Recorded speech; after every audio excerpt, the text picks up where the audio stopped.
Hello বন্ধুরা, চলে এসেছি আবার একটি রেসিপি নিয়ে। তোমাদের আমি দেখাবো পটল সোয়াবিন আলু দিয়ে তরকারি বা ঝোলের রেসিপি।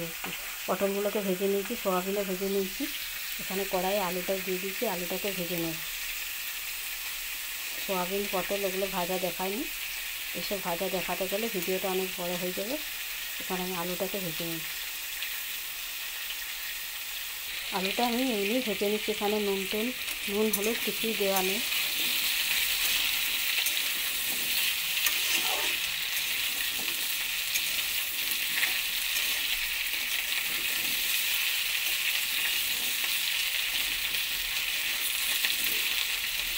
আলুটা এবারে লাল করে ভেজে নেব।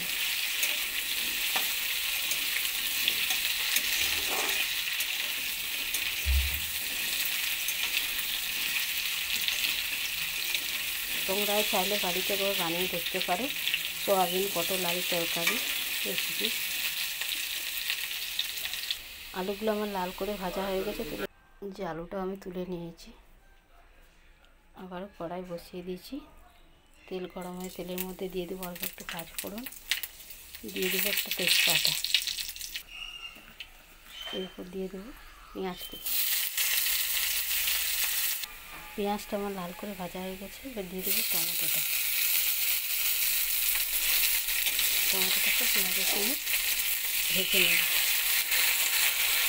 পেঁয়াজের সঙ্গে টমেটোটা ভাজা হয়ে গেছে, এবার দিয়ে দেবো আদা রসুন কাঁচা লঙ্কা বাটাটা। আদা রসুন কাঁচা লঙ্কাটা দিয়ে আবারও ভেজে নেব।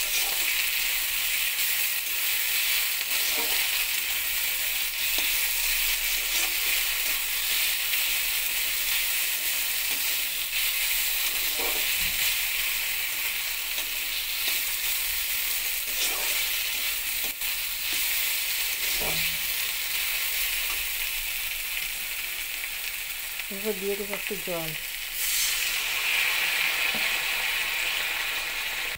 এই সময়ের মধ্যে দিয়ে দেবো গুঁড়ো মশলা,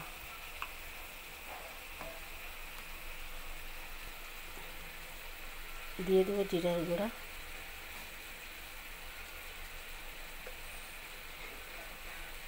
দিয়ে দেবো ধনিয়ার গুঁড়া,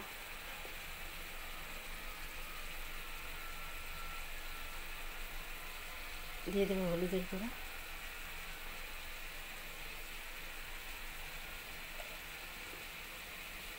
দিয়ে দেবো লঙ্কার গুঁড়া,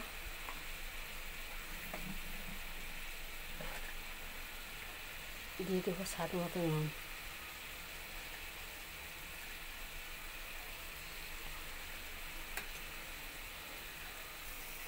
আর দিয়ে দেবো স্বাদ মতো চিনি।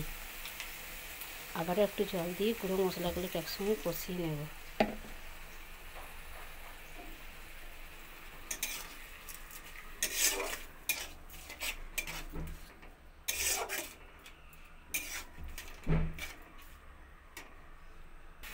দিয়ে সমস্ত মশলাগুলো একসঙ্গে কষিয়ে নেব।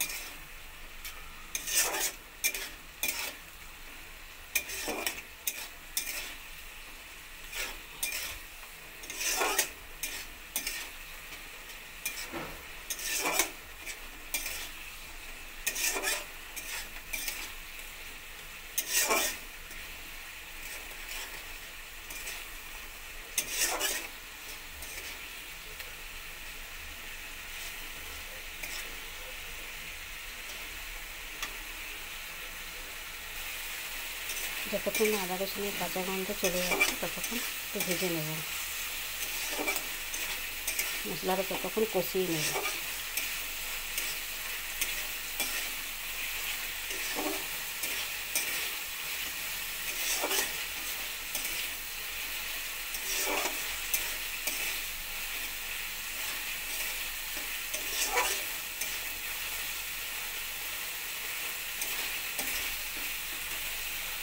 মশলাটা আমার কষানো হয়ে গেছে, এরপর দিয়ে দেবো ভেজে রাখা আলু পটল সোয়াবিন।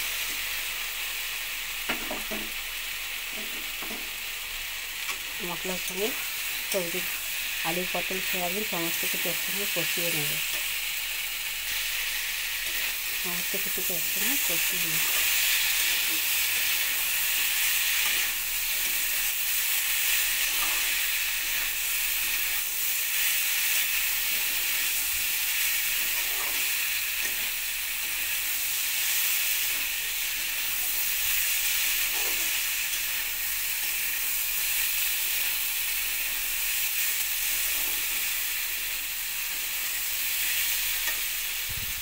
কষানো হয়ে গেছে, এরপর দিয়ে দেবো জল।